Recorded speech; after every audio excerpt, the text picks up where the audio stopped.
Vitamine 14, c'est le nom du nouvel hélicoptère du CHU Grenoble-Alpes arrivé en juillet, plus moderne, plus spacieux que l'ancien et avec une plus grande autonomie. Cet engin peut intervenir plus rapidement sur l'ensemble de l'arc méditerranéen.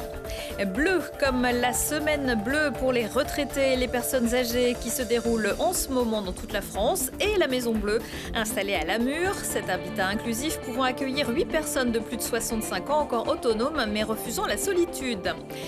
Nom, prénom, fonction, passion, Cyril Leili, directeur de l'agence Grenoble-Alpes, présentera le portrait identitaire du territoire Grenoble-Alpes. Quelles sont ses différentes facettes, ses atouts, qu'est-ce qui la rend unique et surtout à quoi va servir tout ce travail. Bonsoir à tous, ravi de vous retrouver dans ce JT du mardi 4 octobre 2022, du lundi au vendredi à partir de 18h, l'essentiel de l'actualité du Grand Grenoble. Des corps gardés plus longtemps avant d'être inhumés. Pour faire gonfler la facture, Christophe Ferrari, le président de la métropole de Grenoble, l'actionnaire majoritaire des pompes funèbres intercommunales, s'insurge une nouvelle fois contre la gestion de l'ancienne directrice Corinne Loyodis, déjà condamnée la semaine dernière pour abus de biens sociaux. Les faits déjà signalés en 2020 dateraient d'avant 2016 et ne seraient pas isolés. Un cas, la puce à l'oreille est faite et puis il remonte pour arriver finalement à plus d'une cinquantaine de cas. Avec des factures, et notamment dans le dernier cas, qui montent à près de 3 000 €, dont 2 000 € de conservation. Comme s'il y avait, d'une certaine façon, je dirais, une activité connexe qui se mettait en place de conservation des corps, essentiellement pour des personnes évidemment qu'aucune famille ne réclame en fait. Les PFI ont saisi la justice. Moi, en tant que président de la métropole, j'ai décidé de déposer une plainte. Et cette plainte, finalement, il n'y a jamais eu de retour sur cette plainte. Ce qui m'a autorisé en fait aujourd'hui à relancer le doyen des juges pour lui demander sur ces faits de pouvoir instruire. Et parce qu'on est forcément, on n'est pas sur un cas particulier. On n'est pas sur un cas, on est sur 50 cas. Donc ça veut dire qu'il y a eu une forme d'automatisation sur ces procédures-là. C'est dans ce contexte et à 4 semaines de la Toussaint qu'avait lieu aujourd'hui au Muséum une journée de la transition funéraire impulsée par la métro dans le cadre de Grenoble Capitale Verte, avec pour objectif d'ouvrir l'échange dans un domaine parfois tabou et réfléchir à des pratiques plus respectueuses de l'environnement. Tout le monde construit des rites funéraires. Ce moment est essentiel entre la vie et la mort. Il faut savoir passer cette espèce de lien. On sait l'histoire des Égyptiens derrière tout cela. Donc voilà un peu pourquoi c'est important et de se repenser des rites qui soient plus écologiques, qui consomment moins d'espace et qui a peut-être des nouvelles techniques. Pour l'instant, tant que la loi est comme ça, on ne peut rien faire. Très clairement. Donc le but de ces conférences, c'est que les gens s'en saisissent, puissent en parler. Après, c'est d'interpeller évidemment nos parlementaires pour que quelqu'un au niveau de l'Assemblée nationale pousse le sujet avec l'humusation, avec la cryogénie, avec l'azote liquide de refroidir les choses et pouvoir les réduire en poussière. En fait, c'est une piste. Il y a également l'aquamation, donc avec des solutions pour réduire les corps de façon plus accélérée en fait, pour pouvoir permettre ça. Et puis le travail des reprises de concession qui est importante. On n'a plus de place, quoi. Et c'est ça le souci. Rond comme un ballon de rugby, jaune comme un citron, ce n'est pas Pac-Man, mais vitamine 14. Se rendre au plus près des blessés, y compris dans nos territoires en zone de montagne, pouvoir les transporter le plus rapidement possible, seul un hélicoptère peut accomplir ses prouesses. C'est dire si le nouvel équipement du CHU Grenoble-Alpes était attendu par les personnels médicaux et les pilotes, d'autant qu'il consomme aussi beaucoup moins de kérosène que l'ancien. C'est un hélicoptère qui est neuf, qui a un volume, un espace à l'intérieur qui est plus grand que sur le précédent hélicoptère que nous avions et qui permet donc de faire des gestes de secours avec plus d'aisance et d'arriver à embarquer des personnels en formation. Et c'est important qu'on puisse les faire monter à bord pour apprendre les gestes techniques, le secours en montagne, etc. Alors l'intérêt de ce nouvel hélicoptère, c'est déjà de passer sur une machine de toute dernière génération. qui permet d'aller un petit peu plus vite, qui permet surtout d'enchaîner les missions de manière un petit peu différente parce qu'il nous offre une autonomie qui est bien supérieure à ce que l'on avait au précédent.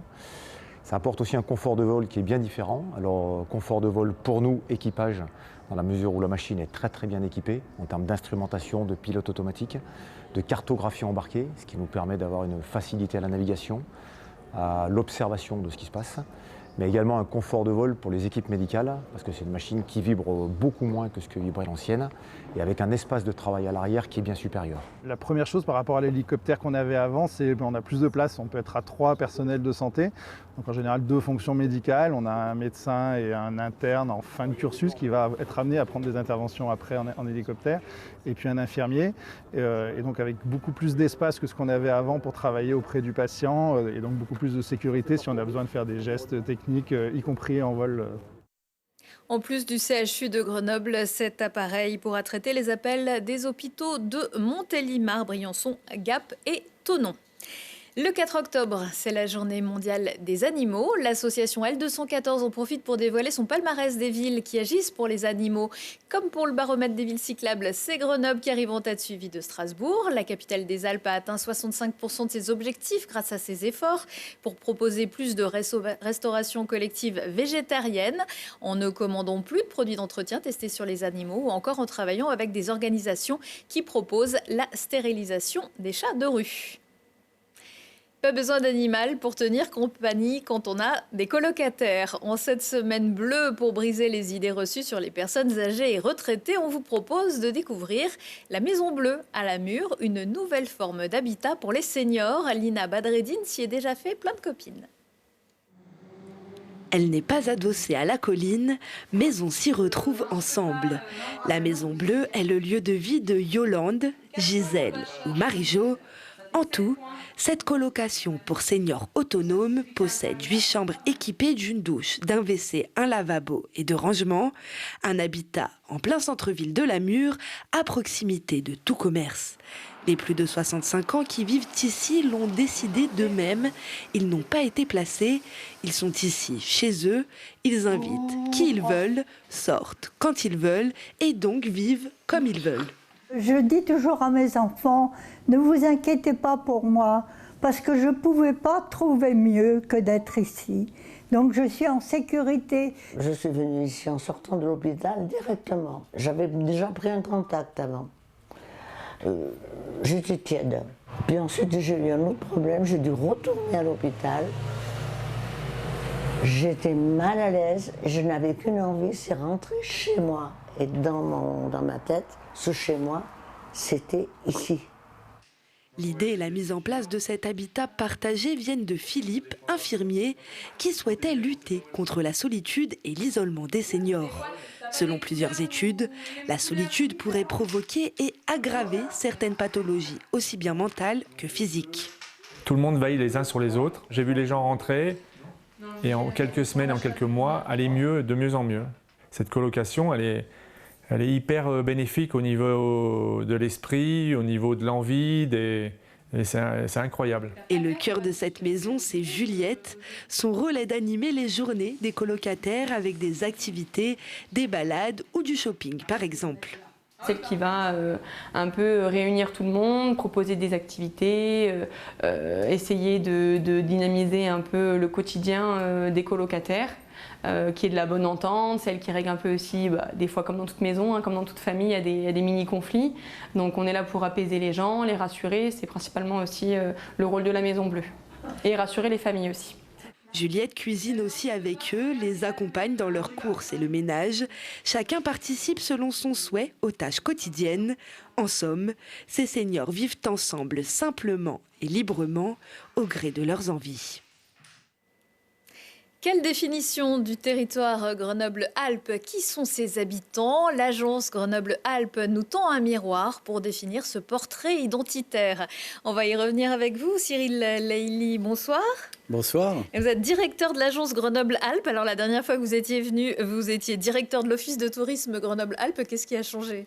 C'est une nouvelle ambition, une perspective d'aborder les questions d'attractivité d'un point de vue global et pas uniquement touristique. Pourquoi faire le portrait identitaire de Grenoble-Alpes? Eh bien parce que Grenoble-Alpes est d'abord un territoire où on vient y vivre par opportunité, au détour d'une carrière, au détour d'un congrès, au détour d'une découverte, et pas immédiatement par cœur. Et donc, fort de sa composition démographique, on n'a que 30% de natifs, et donc 70% de néo-arrivants, de nouveaux Grenoblois. On a considéré qu'il était très important de restaurer la fierté d'appartenance à ce territoire magique, à plus d'un titre.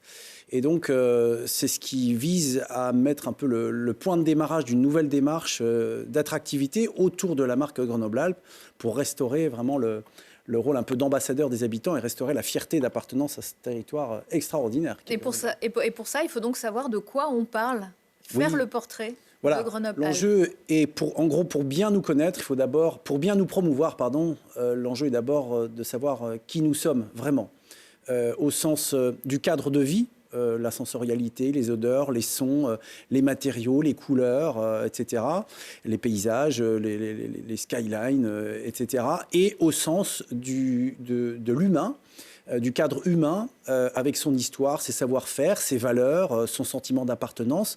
En gros, en quoi l'homme forge, d'un point de vue un peu anthropologique, son appartenance et son appartenance au territoire. Voilà. Et c'est ce travail-là qui a été mené. Alors, donc, une vaste enquête de plusieurs mois. Quelles sont les grandes lignes qui en sont ressorties ? Alors, d'abord, Grenoble-Alpes, c'est un bien commun. La grande ligne, d'abord, c'est d'agir dans un périmètre élargi, un périmètre pertinent, qui permet de défrontiariser les périmètres administratifs et d'agir en alliance avec nos territoires d'à côté parce que le sentiment d'appartenance grenoblois, c'est en réalité du grand grenoblois. Et donc à ce titre-là, il est important de travailler en alliance avec le Voironnais, avec le Grisez-Vaudan notamment sur tous nos sujets. La deuxième chose, c'est l'affirmation de cette métropole laboratoire du futur, cette start-up territoriale que représente Grenoble. Ces valeurs d'indépendance, de liberté, d'innovation ont permis et permettent aujourd'hui d'être à Grenoble-Alpes, d'être un territoire d'avant-garde. C'est pour ça qu'on est très observé, on est très critiqué, on en subit parfois les affres, mais c'est aussi ici qu'on invente le monde de demain. Et ça, il faut qu'on puisse le traduire au bénéfice du quotidien, au bénéfice des touristes, au bénéfice des entreprises. Et c'est tout le travail que nous portons avec la métropole notamment et l'association. Alors justement, le traduire, qu'est-ce que ça veut dire ? À partir de toutes ces données, qu'est-ce que vous allez en faire ? Qu'est-ce qui va se passer maintenant ? C'est pour les Grenoblois, pour les métropolitains, pour les gens à l'étranger, c'est pour qui ? Et qu'est-ce que vous en faites ? C'est pour tout le monde, parce que le bien commun que nous portons à Grenoble-Alpes, il doit absolument être approprié par tout le monde. On a un territoire magique. Un des grands marqueurs identitaires de l'étude nous amène à connecter le génie des lieux et le génie du Grenoblois, du grand Grenoblois, dans la mesure où on a la caractéristique d'avoir un nid, un écrin absolument exceptionnel au plan environnemental et une intelligence mondialement reconnue qu'on porte sur le territoire. Donc un des enjeux pour nous, ça va être de relier les atouts de ce territoire, sa naturalité avec l'urbanité, parce que souvent on a tendance à verticaliser, l'urbain en bas, la nature en haut, ce qu'on appelle Grenoble camp de base. En réalité, il y a de la nature en ville, et il y a de la culture aussi à la montagne. Mais c'est aussi connecter cette intelligence qu'on a dans les centres de recherche, les pôles de recherche et développement, le CEA, avec le quotidien des habitants. Il y a un certain nombre d'actions qu'on doit mener. À cet effet, on a ce qu'on appelle des ateliers de l'attractivité, des Attractive Labs que nous allons organiser dans un mois, qui vont nous permettre de définir de nouveaux produits preuves, démontrant combien ce territoire doit des produits preuves, c'est quoi ? C'est des nouvelles offres destinées au quotidien, aux habitants, destinées aux touristes. Alors là, les premiers qu'on va faire concernent le tourisme, mais on pourra le faire aussi sur l'économie. Ce sera ouvert à tout le monde ? Tout le monde pourra venir rencontrer, ou c'est entre vous un peu pour travailler ? Les premiers, c'est concernant ceux qui font le tourisme. C'est pas l'office de tourisme qui fait le tourisme, c'est d'abord les hôtels, les restaurants, les taxis, etc. On a par ailleurs le lancement d'une nouvelle médiathèque qui va nous permettre de reprendre en main l'image du territoire. On a souvent des enjeux d'image sur ce territoire et donc on doit le reprendre en main. On a un nouveau magazine que nous voulons relancer, un magazine premium. Le premier était sorti au moment du Covid, donc il n'a pas été trop diffusé. C'était pas la meilleure époque. Voilà, et on doit surtout réinventer la façon dont on prend la parole sur le territoire, sur ce nouveau Grenoble-Alpes et l'ambition qu'on porte. Merci beaucoup Cyril Leili. Merci à vous. On continue avec quelques idées de sortie. Sombre et la nuit, mais la MC2 est en fête à l'idée de présenter à compter de ce mardi soir le nouveau spectacle d'Emmanuel Mérieux, un hommage à Blind Willie Johnson, bluesman afro-américain décédé dans l'oubli en 1949. 28 ans plus tard, l'un de ses titres, Dark as the Night, a été gravé sur un disque d'or et envoyé dans l'espace par la sonde Voyager, comme d'autres témoignages de notre espèce. Dark as the Night est présenté du 4 au 6 octobre à Grenoble après une résidence de plusieurs jours à la MC2. À vous aussi la possibilité de participer à un Golden Record. Des moyens de production, des moyens financiers, mais aussi des êtres humains qui viennent travailler avec nous quotidiennement au spectacle. Il y a mon équipe et l'équipe de la MC2 et on crée, on vit le spectacle ensemble. L'idée était que dans chaque ville où on passe, selon les équipes qui nous accueillent, si elles en ont envie, on puisse proposer à chaque ville, à chaque communauté qui va accueillir le spectacle de faire son propre disque en or. C'est-à-dire, si vous deviez dire quelque chose de vous qui survivrait 1 milliard d'années, de vous, de votre communauté, de vos amis, de vos voisins, de l'endroit où vous vivez, qu'est-ce que vous choisiriez de raconter? Quelle photographie vous prendriez? Quels sons vous enregistreriez? Vous pouvez déposer vos fichiers audio, vidéo et vos images directement à la MC2 jusqu'au 22 octobre et par mail à l'adresse rp@mc2grenoble.fr. Ça, c'est jusqu'au 22 décembre. Yann Tiersen sera en concert, lui, à la Belle Électrique mercredi soir, mais n'attendez pas les BO d'Amélie Poulain ou de Goodbye Lénine. Le musicien présentera son nouvel album intitulé 11, 5, 18, 2, 5, 18. C'est pas le tirage du lot.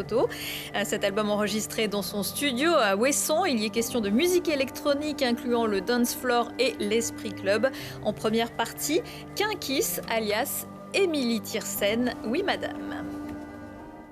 Prochain rendez-vous avec l'actu dans 1 heure et en replay sur télégrenoble.net. Je vous souhaite à tous une excellente soirée.